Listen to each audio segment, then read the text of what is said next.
It is time for Motivation Monday, and I'm sure you've heard back in the day, Coach Nick Saban talking about you got to finish. I think every team has embraced that phrase. How do we use that on Motivation Monday to get through the month of February?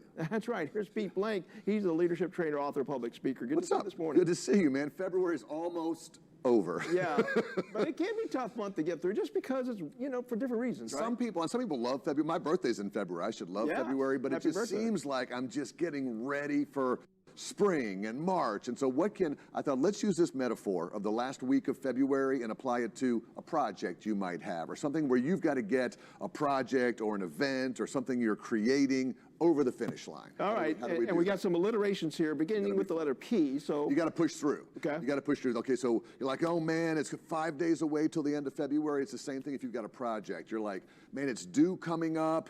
Is there something else I could do to kind of push this off to the last second? You don't want to push it off to the last second. You want to push forward. In fact, I heard someone in a training class the other day tell me this. I'd never heard it before. He said, the obstacle is not in your path. The obstacle is part of your path. Ah. And I'm like, that is genius, because again, when we see obstacles, we think it's blocking.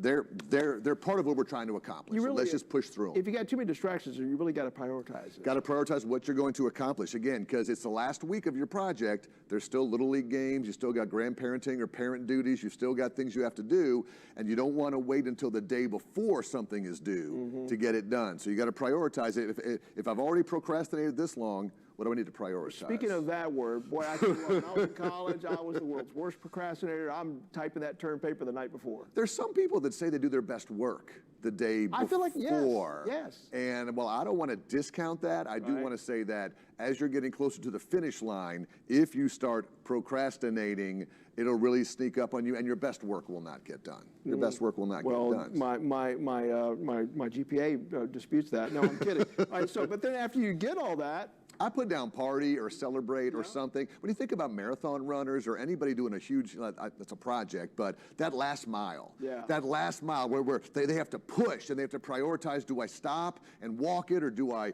get some water, and then don't procrastinate and wait, just go through. But when you finish, have a good time. You have completed a project. It's on March 1st, we all should celebrate on March 1st. Celebrate, dance to the music. That's what we should do. That's part of Motivation Monday. What's well done. Thanks, buddy. Thank you. All right.